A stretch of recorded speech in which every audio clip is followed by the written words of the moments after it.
Blessing ടുഡേയിലേക്ക് എല്ലാ പ്രിയപ്പെട്ടവർക്കും സ്വാഗതം. എല്ലാവരും സന്തോഷമായിട്ടിരിക്കുന്നു എന്ന് ഞാൻ വിശ്വസിക്കുകയാണ്. ഞാനിങ്ങനെ ഇരുന്ന് നിങ്ങൾക്ക് വേണ്ടിയിട്ട് ഇങ്ങനെ നിങ്ങളുടെ മുൻപാകെ ഇരിക്കുമ്പോൾ തന്നെ എൻ്റെ ആത്മാവിൽ എനിക്ക് കാണാൻ സാധിക്കുന്നുണ്ട്. ഇരുട്ടിൽ കിടക്കുന്ന വലിയൊരു ജനം വലിയൊരു പ്രകാശം കണ്ടു എന്ന് യെശയ്യാവിൽ കാണുന്ന അതേ വചനഭാഗമാണ് എൻ്റെ അകത്ത് തെളിഞ്ഞു വരുന്നത്. ഇരുട്ടിലായിരിക്കുന്ന ഒരു വലിയ കൂട്ടം ജനം ഇത് കാണുന്നുണ്ട്. അവർ ഒരു വലിയ പ്രകാശം ഇന്ന് കാണാനായിട്ട് പോകുകയാണ്. ഈ വരുന്ന ദിവസങ്ങളിൽ ഒരു വലിയ പ്രകാശത്തിലേക്ക് നിങ്ങൾ എത്തിച്ചേരാൻ പോകുകയാണ്. പല കാര്യങ്ങളും നിങ്ങൾക്ക് ക്ലിയർ അല്ല, വ്യക്തതയില്ല, എങ്ങോട്ടാണ് പോകുന്നതെന്നറിയില്ല, എങ്ങോട്ട് പോകണമെന്നറിയില്ല. ഇത്തരത്തിൽ ഇരുട്ടിൽ തപ്പി നടക്കുന്ന ചില ആളുകൾ ഞാൻ കാണുകയാണ്. പക്ഷേ ഇന്ന് പരിശുദ്ധാത്മാവിൽ നിങ്ങളുടെ മേൽ ഞാനൊരു സ്വാതന്ത്ര്യത്തെ പ്രഖ്യാപിക്കുകയാണ്. Thank you Lord. ഒരു വലിയ വെളിച്ചം ഇപ്പോൾ പ്രകാശിക്കുകയാണ്. നിങ്ങൾ മുന്നോട്ട് പോകേണ്ട വഴികൾ, നിങ്ങൾ വ്യക്തമായി മനസ്സിലാക്കേണ്ട കാര്യങ്ങൾ, നിങ്ങൾ കാണേണ്ട കാര്യങ്ങൾ, ഇതൊക്കെ വ്യക്തമായിട്ട് ഇന്നു മുതൽ നിങ്ങൾ കാണാനും അനുഭവിക്കാനും സ്പർശിക്കാനും രുചിച്ചറിയാനുമായിട്ട് പോകുകയാണ്. Thank you Lord. അപ്പോൾ തന്നെ ഇന്നത്തെ സ്പോൺസേഴ്സ് നമുക്കുണ്ട്. ഇന്ന് ബ്രഹ്മപുരം എറണാകുളത്ത് നിന്ന് ഒരു വെൽവിഷറാണ് ആദ്യത്തെ ഒരു കോ സ്പോൺസർ. Thank you. അവരുടെ ഭവനം പണിയുവാൻ ഞങ്ങൾ പ്രാർത്ഥിക്കുന്നു. അവർക്കൊരു പുതിയ ജോലി ലഭിക്കാൻ ഞങ്ങൾ പ്രാർത്ഥിക്കുന്നു. മക്കളുടെ വിദ്യാഭ്യാസവും ഭാവിയും അനുഗ്രഹിക്കപ്പെടാൻ വേണ്ടി പ്രാർത്ഥിക്കുന്നു. അപ്പോൾ തന്നെ തിരുവനന്തപുരത്ത് നിന്ന് ഡോക്ടർ ഒലീവിയാണ് അടുത്ത നമ്മുടെ കോ sponsor. Thank you doctor Olivia. കർത്താവ് ധാരാളമായി അനുഗ്രഹിക്കട്ടെ. കർത്താവ് ദാമ്പത്യ ജീവിതം അനുഗ്രഹിക്കപ്പെടുവാൻ, തനിക്ക് കൊല്ലത്തേക്ക് ട്രാൻസ്ഫർ ലഭിക്കുവാൻ, മകൻ എയ്ഡന്റെ വിദ്യാഭ്യാസവും ഭാവിയും അനുഗ്രഹിക്കപ്പെടുവാൻ ഞങ്ങളിപ്പോൾ പ്രാർത്ഥിക്കുകയാണ്. കർത്താവെ, അങ്ങയുടെ വഴികൾ അങ്ങ് തുറന്നതിനായി നന്ദി പറയുന്നു, യേശുവിൻ്റെ നാമത്തിൽ തന്നെ. ആമേൻ, ആമേൻ. കർത്താവ് നിങ്ങളെ എല്ലാവരെയും ധാരാളമായിട്ട് അനുഗ്രഹിക്കട്ടെ. തുടർന്ന് അനുഗ്രഹിക്കപ്പെട്ടൊരു സന്ദേശവുമായിട്ട് ബ്രദർ ഡയമണ്ട് വെയിറ്റ് ചെയ്യുകയാണ്. ആ സന്ദേശത്തിലേക്ക് പോകുന്നതിന് മുമ്പ് നിങ്ങൾ ആരെങ്കിലുമൊക്കെ സ്പോൺസർ ചെയ്യാൻ ആഗ്രഹിക്കുന്നുണ്ടെങ്കിൽ സ്ക്രീനിൽ കാണുന്ന നമ്പറിലേക്ക് ദയവായി വിളിക്കുക, കോൺടാക്ട് ചെയ്യുക, സ്പോൺസർ ചെയ്യാനുള്ള നടപടികൾ ചെയ്യുക എന്ന് ഞാൻ പ്രത്യേകിച്ച് ഓർപ്പിക്കുകയാണ്. വേഗത്തിൽ നമുക്ക് ഇന്നത്തെ സന്ദേശത്തിലേക്ക് കടക്കാം.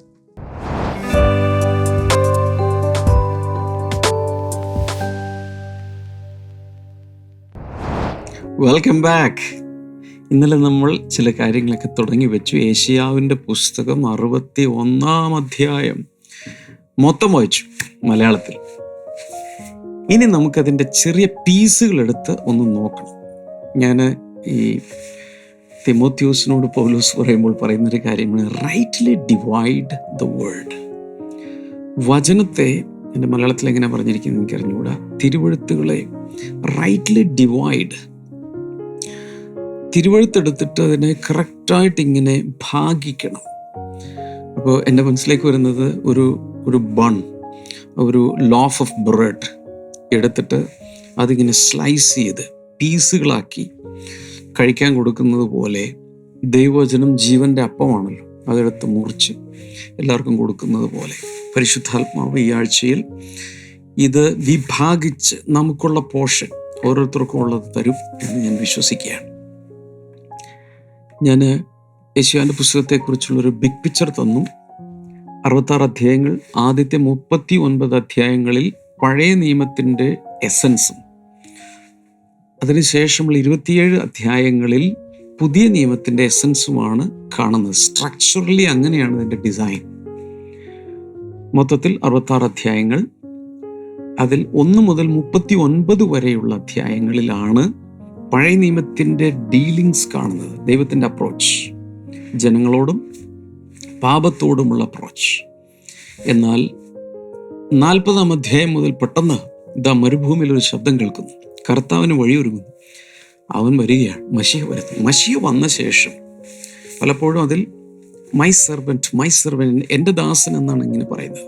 ആ എൻ്റെ ദാസൻ ഇങ്ങനെ വന്ന് പ്രസംഗിക്കുന്നതും പ്രവചിക്കുന്നതും അവനെ ജനങ്ങൾ പീഡിപ്പിക്കുന്നതും കൊല്ലുന്നതും ഉയർത്തെഴുന്നേൽക്കുന്നതിന് ശേഷം മശിഹയുടെ രാജ്യം സ്ഥാപിക്കപ്പെട്ട് ഒരു പുതിയ ഭൂമി, ഒരു പുതിയ ആകാശം ഉണ്ടാകുന്നത് വരെയുള്ള കാര്യങ്ങൾ യെശയ്യാവിന് വെളിപ്പെട്ടു. അവൻ പ്രവചിച്ച് അതെഴുതി. കർത്താവിന് ക്രിസ്തു ജനിക്കുന്നതിന് 700 വർഷം മുമ്പ് തന്നെ ഇതൊക്കെ എഴുതി വെച്ചു. ഇതൊക്കെയാണ് സംഭവിക്കാൻ പോകുന്നത്. പുസ്തകച്ചുരുളിൽ എഴുതിയതാണ് പിന്നെ യേശുവിൻ്റെ ജീവിതത്തിൽ നിവൃത്തിയായത്. What a Jesus, what a prophecy, what a fulfillment. നിസ്സാര പരിപാടിയല്ല ബൈബിൾ എന്ന് പറയുന്നത്. എനിക്കാണെങ്കിൽ ഈ ദിവസങ്ങളിൽ ബൈബിൾ പഠിച്ച് ഇങ്ങനെ ഒരുതരം ഇൻടോക്സിക്കേഷൻ പോലെ, ലഹരി പോലെ ആയിരിക്കും. 24 മണിക്കൂർ അതിനു വേണ്ടി തന്നെ ഇരിക്കണമെന്ന് വരെ ആഗ്രഹിച്ചു പോകുന്നു. That much addictive is the Bible, the word. Okay, ഞാൻ ഇതിനിടയ്ക്ക് ഒരു കാര്യം പറഞ്ഞോട്ടെ. ആദം മുതൽ അബ്രഹാം വരെ റഫ്ലി 2000 വർഷമാണ്. അബ്രഹാം മുതൽ ക്രിസ്തു വരെ വീണ്ടും 2000 വർഷം, അതിനുശേഷം വീണ്ടും ഒരു 2000 വർഷം, റഫ്ലിയാണ് പറയുന്നത്. അപ്പോൾ ആദം മുതൽ അബ്രഹാം വരെയുള്ള ആ കാലഘട്ടത്തെ നമ്മൾ സാധാരണ the fathers dispensation or the fathers age എന്നാണ് നമ്മൾ പറയുന്നത്. പിതാവിൻ്റെ അല്ലെങ്കിൽ പിതാക്കന്മാരുടെ കാലഘട്ടം. അവിടെയാണ് പാട്രിയാക്സും എല്ലാം fathers fathers father father father father. ആ എംഫസിസ് അതാണ്. എന്നാൽ അതിന് ശേഷമുള്ള 2000 വർഷം അഥവാ അബ്രഹാം മുതൽ ക്രിസ്തു വരെ സൺസ് അല്ലെങ്കിൽ സൺസ്, പുത്രന്മാർ. അപ്പോൾ ഈ പിതാമഹന്മാരുടെ പുത്രന്മാരും അതുകൂടാതെ ഒത്തിരി സൺസിനെ എംഫസൈസ് ചെയ്തിരിക്കുന്ന ഒരു കാലഘട്ടമാണത്. Children of Israel, sons of prophets, ഇങ്ങനെ എല്ലാം വരും. അത് ക്രിസ്തു വരെ. ക്രിസ്തുവിന് ശേഷം പ്രത്യേകിച്ച് പെന്തക്കോസ്ത് നാൾ മുതൽ ഇങ്ങോട്ടുള്ള 2000 വർഷം the emphasis is on the Holy Spirit. പരിശുദ്ധാത്മാവിനാണ് അവിടെ പ്രാധാന്യം. നമ്മുടെ ഏറ്റവും പ്രിയപ്പെട്ട പരിശുദ്ധാത്മാവിൻ്റെ ഏജിലാണ് നമ്മളിപ്പോൾ ജീവിക്കുന്നത്. കാരണം പരിശുദ്ധാത്മാവ് നമ്മുടെ അകത്താണ്, നമ്മുടെ ഒപ്പം നടക്കുന്നു, നമ്മെ കൈപിടിച്ച് വഴി നടത്തുന്ന പരിശുദ്ധാത്മാവ്. ഇതുപോലൊരു കാലഘട്ടം ഇതിനു മുമ്പ് ഉണ്ടായിട്ടില്ല. പിതാവിന് ഇമ്പോർട്ടൻസ് കൊടുത്തിരുന്ന ആ കാലഘട്ടത്തിൽ അതുണ്ടായിട്ടില്ല. പുത്രൻ എന്ന് പറയുന്ന സമയത്ത് അതുണ്ടായിട്ടില്ല. This is the end of the ages. എല്ലാ യുഗങ്ങളുടെയും അവസാന സമയത്താണ് ഇതിൻ്റെ ഫുൾഫിൽമെൻ്റ് വരുന്നത്. കഴിഞ്ഞ സകല യുഗങ്ങളുടെയും ഫുൾഫിൽമെൻറ്റിൻ്റെ സമയത്താണ് നമ്മളിപ്പോൾ. സകലരുടെ മേലും പരിശുദ്ധാത്മാവിനെ പകരപ്പെടുന്നു. സകലരുടെ അകത്ത് പരിശുദ്ധാത്മാവ് വസിക്കാൻ ആഗ്രഹിക്കുന്നു. പരിശുദ്ധാത്മാവ് നമ്മളെ അകത്ത് വസിച്ച് റെസിഡൻഷ്യൽ ആയിട്ട് ഒരു ഹെൽപ്പ് തന്ന് നമ്മെ കൊണ്ടുപോകാനാകി എത്തുന്നത് വരെ ഒരു ഇൻബിൽറ്റ് GPS ആയി നമ്മുടെ അകത്ത് പരിശുദ്ധാത്മാവ് ഇരിക്കുകയാണ്. That's it. ഓക്കെ. അപ്പോൾ ഒരു പുതിയ കാലഘട്ടം മശിഹയോടുകൂടി ആരംഭിക്കുന്നു. അതിനെക്കുറിച്ചാണ് നമ്മൾ വായിച്ചത്. യെശയ്യാവ് 61:1-2 വചനങ്ങൾ ജസ്റ്റ് ഒന്ന് വായിച്ചേക്കാം. The spirit of the sovereign Lord is on me, because the Lord has anointed me to proclaim good news to the poor. He has sent me to bind up the brokenhearted, to proclaim freedom for the captives and a release from darkness for the prisoners, to proclaim the year of the Lord's favor and the day of vengeance of our God, to comfort all who mourn and provide for those who grieve in Zion, to bestow on them a crown of beauty instead of ashes, the oil of joy instead of mourning, and a garment of praise instead of a spirit of despair. ഇനി അങ്ങ് കിടക്കുക.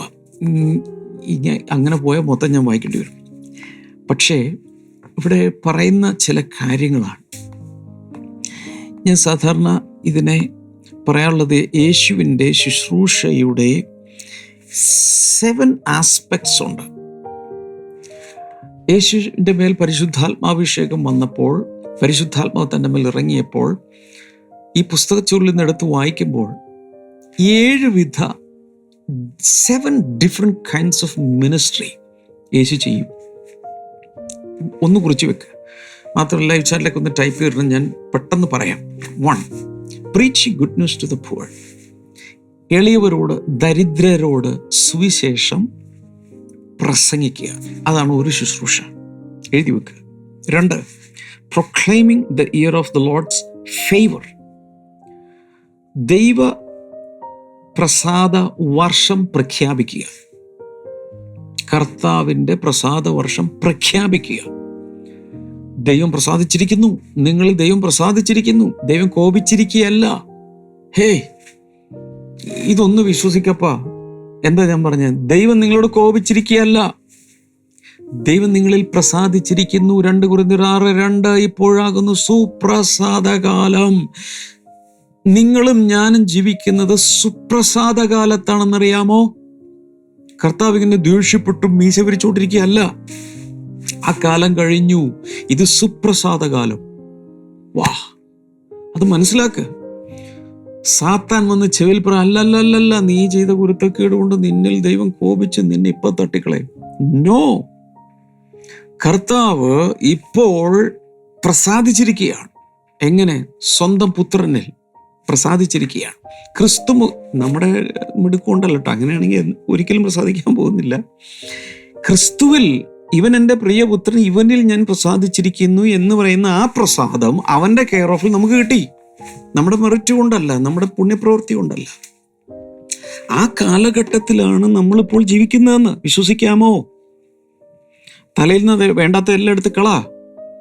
ഇപ്പോൾ പ്രസാദകാലമാണ്. എല്ലാവരിലും കർത്താവ് പ്രസാദിച്ചിരിക്കുകയാണ്. 3, proclaiming freedom for the prisoners or captives. തടവുകാരോട് സ്വാതന്ത്ര്യം പ്രഖ്യാപിക്കുക. അതാണ് 3ാമത്തേത്. തടവിൽ കിടക്കുന്ന ആരും, അഡിക്ഷനിൽ കിടക്കുന്നവർ, തടവിൽ കിടക്കുന്ന സകലരോടും എന്തു പറയാ? സ്വാതന്ത്ര്യം. സ്വതന്ത്രമായിക്കോ. ഹലോ, എന്തെങ്കിലും എവിടെയെങ്കിലും കുരുക്കിൽ നിങ്ങൾ കിടക്കുന്നുണ്ടെങ്കിൽ അതിൽ നിന്നൊരു സ്വാതന്ത്ര്യം തരാൻ യേശുവിന് സാധിക്കും. ഇത് യേശു സ്വീകരിച്ച അഭിഷേകത്തിനകത്ത്, പരിശുദ്ധാത്മാവിന്റെ ശുശ്രൂഷയ്ക്കകത്ത് അതുണ്ടെന്ന്. 4, proclaiming sight for the blind. കുരുട്ട് കണ്ണുകൾക്ക് പ്രകാശം, കുരുടന്മാർക്ക് പ്രകാശം. 5, റിലീസിംഗ് ദ ഒപ്രസ്ഡ്, അല്ലെങ്കിൽ പീഡിതർക്ക് വിമോചനം. പീഡനം അനുഭവിക്കുന്നവർക്ക് വിമോചനം. വിശ്വസിക്കേ, രാത്രിയും പകലും പല ദണ്ഡനങ്ങളാൽ പീഡിപ്പിക്കപ്പെടുന്ന ഒരു വ്യക്തിത്വമാണ് നിങ്ങളെങ്കിൽ നിങ്ങൾക്കൊരു റിലീസുണ്ട്. 6, binding up the broken hearted. ഹൃദയം നുറുങ്ങിയിരിക്കുന്നവർക്ക്,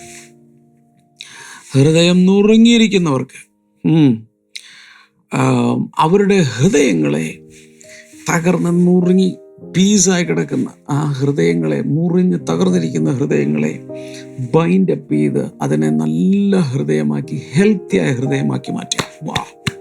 അടുത്തത്, കംഫർട്ടിങ് ഓൾ ഹൂ മോൺ. വിലപിച്ച് കഴിയുന്ന, നിലവിളിച്ചോണ്ടിരിക്കുന്നവർക്ക് ആശ്വാസം. പോരെ? എനിക്ക് തോന്നുന്നു ഈ 7 ഉണ്ടെങ്കിൽ മിക്കവാറും ഒരു മനുഷ്യ വ്യക്തിത്വത്തിൻ്റെ ജീവിതത്തിൻ്റെ സകല മേഖലകളും കവർ ചെയ്ത് ഉള്ളൊരു ശുശ്രൂഷയാണ് യേശുവിൻ്റെ ശുശ്രൂഷ. ഞാൻ എല്ലായ്പ്പോഴും എല്ലാവരോടും പറയുന്നൊരു കാര്യമാണ്, ശുശ്രൂഷിക്കണമെങ്കിൽ യേശു ചെയ്ത ശുശ്രൂഷ ചെയ്യണം. വേറെ ആരുടെയും പാറ്റേണിൽ പോകല്ലേ.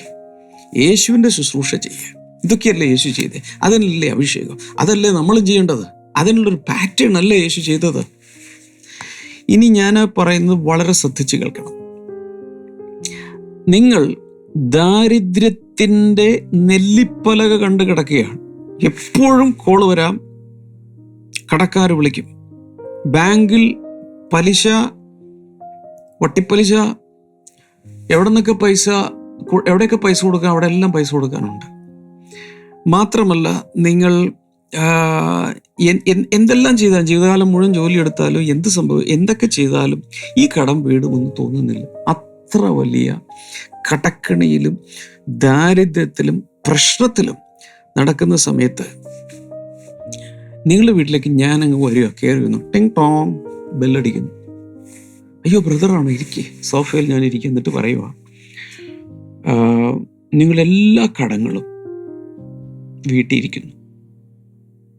മാത്രമല്ല, നിങ്ങളുടെ ബാങ്ക് അക്കൗണ്ടിൽ ഇനി അങ്ങോട്ട് ജീവിക്കാൻ ഉള്ള ഇത്ര കോടി രൂപ ഡെപ്പോസിറ്റ് ചെയ്തിട്ടുണ്ട് എന്ന് ഞാൻ പറഞ്ഞാൽ, നിങ്ങളത് വിശ്വസിച്ചാൽ, ഒരുപക്ഷെ നിങ്ങൾ, ശരി ബ്രദറെ, ഇത് ശരിയാണോ, സത്യമാണോ പറയുന്നത്?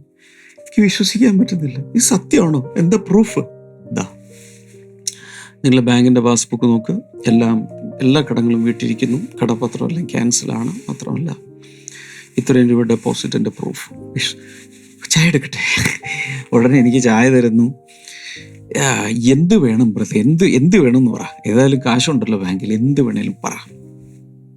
പെട്ടെന്ന് ആ ന്യൂസ് കേട്ട ഉടനെ അതുവരെ കുളിക്കാതെ, പല്ല് തേക്കാതെ, പുറത്തിറങ്ങാതെ, ഈ ഫോൺ പോലും സ്വിച്ച് ഓഫ് ചെയ്ത് ഇങ്ങനെ ഇരുന്ന് നിങ്ങൾ ഈ ന്യൂസ് കേൾക്കുമ്പോൾ എന്തായിരിക്കും പ്രതികരണം?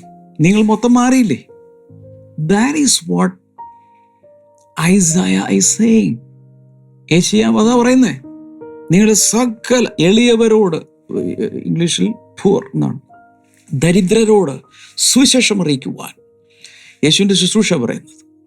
അതെല്ലാം മാറ്റി പുറത്തു കൊണ്ടുവരുന്ന ഒരു അഭിഷേകം. അപ്പൊ ചിലർ പറയാ, എൻ്റെ ബ്രദർ അത് ആത്മീയ പാപ്പരത്വത്തെ മാറ്റുന്ന കാര്യം പറഞ്ഞു. അതുകൊണ്ട് ഇതുകൊണ്ടെന്നേ ദരിദ്രർക്കുള്ള സുവിശേഷം എന്താ? നിങ്ങൾ ഞാൻ പറയാം, ദരിദ്രരോട് എന്ന് അതിന് പകരം ഞാൻ നിങ്ങളെ വീട്ടിലെന്ന് പറയാം, നിങ്ങൾ യേശുവിൽ വിശ്വസിക്കണം, സുവിശേഷത്തിൽ വിശ്വസിക്കണം. വിശ്വസിച്ച് കഴിയുമ്പോൾ ഈ കടക്ക് ഇത്തിരി കൂടി കൂടും, പലിശ കടങ്ങൾ കൂടും. പിന്നെ ജീവിക്കാനുള്ള, എങ്ങനെ ജീവിക്കുന്ന പോലും ചിന്തിക്കുന്ന രീതിയിൽ കംപ്ലീറ്റ് കൂടുതൽ ദാരിദ്ര്യത്തിലേക്ക് നിങ്ങൾ പോകും. അത് സുവിശേഷമാണോ? പറയാന്നേ, അത് സുവിശേഷമാണോ? എളിയവർ, ദരിദ്രരുള്ള സുവിശേഷം അവരുടെ പട്ടിണി മാറും, അവസ്ഥകൾ ദൈവം മാറ്റും എന്നത് തന്നെയാണ് ലിറ്ററലി. അപ്പോൾ തന്നെ അവരുടെ ആത്മീയ ദാരിദ്ര്യം, ആത്മാവിൽ ദരിദ്രരായവർ ഭാഗ്യവാന്മാർ, സ്വർഗരാജ് അവരുടേത്. അതുകൊണ്ട് അതിനകത്ത് ഇത് രണ്ടും ഉണ്ടെന്ന് വിശ്വസിക്കുന്ന ആളാണ് ഞാൻ. കാണാറുണ്ട് അനേകരുടെ ജീവിതത്തിൽ സംഭവിക്കുന്നു. ചിലപ്പോൾ അങ്ങനെ അല്ല ബ്രദറെ, ഇതൊക്കെ സ്പിരിച്വലാണ്, അങ്ങനെ അതിന് ഇരുന്നോട്ടെ, നിങ്ങളത് അനുഭവിച്ചാൽ മതി. ആവശ്യമുള്ളവർ അനുഭവിക്കട്ടെ, ബ്ലോക്ക് ചെയ്യണ്ട. അടുത്തത്, നിങ്ങൾ ഹൃദയം തകർന്നിരിക്കുന്നൊരവസ്ഥ ഒന്ന് ചിന്തിച്ചു നോക്ക്. എന്ന് വെച്ചാൽ ഇനി ജീവിച്ചിട്ട് കാര്യമില്ല ബ്രദറെ. എന്താ ജീവിതത്തിന്റെ അർത്ഥം? ഒരിടത്ത് നിന്നും സമാധാനമില്ല, തകർന്നിരിക്കുക, എങ്ങനെയെങ്കിലും മരിച്ചാൽ മതി എന്ന രീതിയിലിരിക്കുമ്പോൾ ഞാൻ നിങ്ങളെ വീട്ടിലേക്ക് വരും. ടിങ് ടോങ്. ഓ ബ്രദറാണോ? വല്ലാത്ത അവസ്ഥയിലായിരിക്കുന്നു. അപ്പൊ ഞാൻ പറയുക, നിങ്ങളോട് പറയാ, നിങ്ങളുടെ അവസ്ഥ മുഴുവൻ ദൈവം മാറ്റാൻ പോവുക. നല്ലൊരു ഭാവി ദൈവം നിങ്ങൾക്ക് തരാൻ പോകും. ഇന്നത്തെ അവസ്ഥ മുഴുവനും കർത്താവ് എടുത്ത് മാറ്റാൻ പോകും. സത്യമാണോ? വിശ്വസിക്കാമോ? ഞാനല്ല പറയുന്നത്, ദൈവം ഞാനല്ല ചെയ്യുന്നത്, കർത്താവാ ചെയ്യാൻ പോകുന്നത്. നിങ്ങൾ വിശ്വസിക്കുവാണെങ്കിൽ എനിക്കറിയാം, അപ്പം തന്നെ ചായ എടുക്കുവോ, കാപ്പി എടുക്കുവോ, എൻ്റെ ബ്രദറെ സന്തോഷമായി സമാധാനമായി, ഇനി ഡ്രസ്സൊക്കെ മാറട്ടെ, അപ്പം തന്നെ കുളിച്ച് റെഡിയായി ഒന്ന് പാർക്കിൽ പോയി എവിടെയെങ്കിലും ഒന്ന് പോകും. കാരണം മുഴുവൻ മാറിയ ആറ്റിറ്റ്യൂഡുകൾ മാറിയ അവിടെ നിൽക്കട്ടെ. നിങ്ങൾ വീട്ടിലല്ല, ജയിലിലാണ്. കൊലക്കുറ്റത്തിനോ ഭവനഭേദത്തിനോ ഏതെങ്കിലുമൊക്കെ രാഷ്ട്രീയ പകപോക്കാനോ എന്തെങ്കിലും ആയിക്കോട്ടെ, നിങ്ങൾ ജയിലിൽ കിടക്കുക. ജീവപര്യന്തം പല മടങ്ങ് ജയിലിൽ കിടക്കുക. എന്ന് വെച്ചാൽ മൊത്തം ജീവിതം തീർത്താലും ശിക്ഷാവിധി തീരാത്ത അത്രയും കിടക്കുക എന്നിരിക്കട്ടെ. ഞാനൊരു ദിവസം ജയിൽ സൂപ്രണ്ടിനെ കണ്ട് പ്രത്യേക സമ്മതം മേടിച്ച് നിങ്ങൾ കിടക്കുന്ന ജയിലഴികളുടെ മുമ്പിൽ വന്ന് നിൽക്കുക. എന്നിട്ട് പറയുക, നിങ്ങളുടെ കുറ്റം മുഴുവൻ, നിങ്ങൾ വിമുക്തനാക്കപ്പെട്ടിരിക്കുന്നു എന്ന് മാത്രമല്ല, ഇന്ന് നിങ്ങൾക്ക് റിലീസാണ്. അതുകൊണ്ടാണ് ഞാൻ വന്നിരിക്കുന്നത്. പ്രത്യേകമായ രീതിയിൽ എല്ലാം ദൈവം പ്രവർത്തിച്ചു. നിങ്ങൾക്ക് ഇന്ന് പുറത്തിറങ്ങാം. എന്ന് വെച്ചാൽ ജീവിതത്തിൽ ഒരിക്കലും ഈ കാരാഗൃഹത്തിൽ നിന്ന് വെളിയിൽ വരാൻ പറ്റില്ല എന്ന് ഉറച്ചു വിശ്വസിച്ചിരുന്നു നിങ്ങൾ എന്നോടൊപ്പം അവിടെ നിന്ന് പുറത്തേക്ക് ഇറങ്ങുകയാണ്, റോഡിലേക്ക് ഇറങ്ങുകയാണ്. ആ നിമിഷം നിങ്ങളെ സകലവും മാറുമോ? ജീവിതം മുഴുവൻ മാറുമോ? ചിന്തകൾ മാറുമോ? പ്രതീക്ഷകൾ ഉണരുമോ? ആ റോഡിൽ വെച്ചാൽ എന്നെ കെട്ടിപ്പിടിച്ച് ഉമ്മ വരുമെന്ന് ഞാൻ വിശ്വസിക്കുന്നത്. ബ്രദർ വന്നല്ലോ. യെശയ്യാവ് അതാ പറയുന്നത്. മശിഹ വരുമ്പോൾ ബദ്ധന്മാരെ, തടവുകാരെ അവൻ റിലീസ് മേടിച്ച് പുറത്തു കൊണ്ടുവരും. വിശ്വസിക്കാമോ? അടുത്തത്, നിങ്ങൾ രോഗിയാണ്, വെന്റിലേറ്ററിൽ കിടക്കുവാണ്, ചെറിയൊരു ബോധമുണ്ട്, അത് മാത്രമേ. ഇങ്ങനെ ഇരിക്കുന്ന സമയത്താണ്, അതായത് ഹോപ്പൊന്നുമില്ല, ചിലപ്പോൾ മണിക്കൂറുകൾ ജീവിക്കാനുള്ളൂ. അങ്ങനെയുള്ള സമയത്ത് ഞാൻ അങ്ങോട്ട് വന്നിട്ട് പെട്ടെന്ന് തിരികെ കേൾക്കാം. ഞാൻ പറയുവാണ്, നിങ്ങൾക്ക് പൂർണ്ണമായും സൗഖ്യമായിരിക്കുന്നു. ഒരു വലിയൊരു മിറക്കിൾ സംഭവിച്ചിരിക്കുന്നു. നിങ്ങൾക്ക് പൂർണ്ണമായും സൗഖ്യമായിരിക്കുന്നു. ദൈവം നിങ്ങളുടെ ആയുസ് ദീർഘമാക്കിയിരിക്കുന്നു. മക്കളെയും കൊച്ചുമക്കളെയും അവരുടെ മക്കളെയൊക്കെ കണ്ടിട്ട് നിങ്ങൾ മരിക്കുകയുള്ളൂ എന്ന് പറഞ്ഞാൽ ഉടൻ തന്നെ അടുത്ത പരിപാടി എന്താ? ഡോക്ടറെ, നേഴ്സേ, വാ, ഇതെല്ലാം എന്നെ വിട്, എന്നെ പുറത്തിറക്ക്. ഉടൻ തന്നെ നിങ്ങളോടൊന്ന് ചാടി പുറത്തിറങ്ങി ഡ്രസ്സ് ചെയ്ത് ഡിസ്ചാർജ് വേണ്ടി വീട്ടിൽ വരും. യേശയ്യാവ് അതാണ് പറയുന്നത്. Praise God. നിങ്ങൾ അന്ധയാണ്, ഇതാ നിങ്ങളുടെ കണ്ണിന് കാഴ്ച വന്നിരിക്കുന്നു എന്ന് പറഞ്ഞാൽ ഉള്ള പ്രത്യാശ എന്താണ്? This is the atmosphere prophet Isaiah is creating. ഇത് ചുമ്മാ ഉണ്ടാക്കുകയാണ്? ഇല്ല, മശിഹ വരുമ്പോൾ ഇത് സംഭവിക്കുന്നു. Are you ready now? Let's പ്രേ. കഴിഞ്ഞിട്ട് യേശുവിന്റെ നാമത്തിൽ ഇന്ന് കേട്ട വചനങ്ങൾ പോലെ ഒരു വലിയ റിലീസ് ജനങ്ങൾക്കുണ്ടാകട്ടെ, കുടുംബങ്ങളുണ്ടാകട്ടെ, രോഗികൾക്കുണ്ടാകട്ടെ, ജയിലുകളിൽ ഉണ്ടാകട്ടെ, പാരതന്ത്ര്യത്തിലായിരിക്കുന്ന, തടവിലായിരിക്കുന്ന, ബദ്ധന്മാരായിരിക്കുന്ന, പീഡിപ്പിക്കപ്പെടുന്ന, ദുരാത്മാക്കളാൽ പീഡിപ്പിക്കപ്പെടുന്ന, രോഗങ്ങളാൽ ദണ്ഡിപ്പിക്കപ്പെടുന്ന സകലർക്കും റിലീസ് ഉണ്ടാകട്ടെ, സ്വാതന്ത്ര്യമുണ്ടാകട്ടെ, നിരാശകൾ മാറട്ടെ എന്ന് ഞാൻ പ്രാർത്ഥിക്കുന്നു. ഈ ദിവസങ്ങളിൽ, ഈ ആഴ്ച മോർണിംഗ് ഗ്ലോറിയിൽ എന്തൊക്കെയോ നടക്കുന്നുണ്ടെന്ന് എനിക്കറിയാം. യേശുവിൻ്റെ നാമത്തിൽ ഒരു വലിയ വിടുതൽ ഇപ്പോൾ നടന്നുകൊണ്ടിരിക്കുകയാണ്. കൈനീട്ട രോഗികൾ ഇപ്പോൾ യേശുവിൻ്റെ നാമത്തിൽ സൗഖ്യമാട്ടെ. വർഷങ്ങളായി അനുഭവിക്കുന്ന മൈഗ്രെയിൻ യേശുവിൻ്റെ നാമത്തിൽ മാറിപ്പോട്ടെ. മറ്റ് പല രീതിയിലുള്ള തലവേദനകൾ മാറട്ടെ. അതുപോലെ ഈ നെക്കിനുള്ള രോഗങ്ങൾ യേശുവിൻ്റെ നാമത്തിൽ സൗഖ്യമാട്ടെ. നട്ടെല്ലിൻ്റെ രോഗങ്ങൾ സൗഖ്യമാകട്ടെ. ആന്തരിക അവയവങ്ങൾ യേശുവിൻ്റെ നാമത്തിൽ സൗഖ്യമാകട്ടെ. കാലിന് എന്തോ പ്രയാസം വന്നിട്ട് ഇങ്ങനെ ഏന്തി നടക്കുന്ന ഒരു വ്യക്തി, യേശുവിൻ്റെ നാമത്തിൽ ആ കാൽ രണ്ടും സ്ട്രെയിറ്റ് ആയി റെഡി ആകട്ടെ. In Jesus name, in Jesus name, in Jesus name. കർത്താവ്, നീ അങ്ങനെ ചെയ്തതിനായി നന്ദി. ഓ മൈ ഗോഡ്, ഇപ്പോഴും ആ ഒരു ഫ്ലോ ഇങ്ങനെ ഒഴുകിക്കൊണ്ടിരിക്കുകയാണ്. കണ്ണുകൾക്ക് എന്തോ പ്രയാസമുള്ള ആരെയോ കർത്താവ് സൗഖ്യമാക്കുന്നുണ്ട്. വായിക്കാൻ കഴിയുന്നില്ല, ഒരു സ്ഥലത്ത് തന്നെ അധികം നേരം നോക്കാൻ കഴിയുന്നില്ല, കണ്ണിന് എന്തോ സാരമായ പ്രശ്നമുള്ള ഒരാളെ കർത്താവ് ഇപ്പോൾ സൗഖ്യമാക്കുന്നു. Thank you master. കൈ രണ്ടും നീട്ടിപ്പിടിക്കാം. കർത്താവെ, ജനങ്ങളെ അനുഗ്രഹിക്കുന്നു.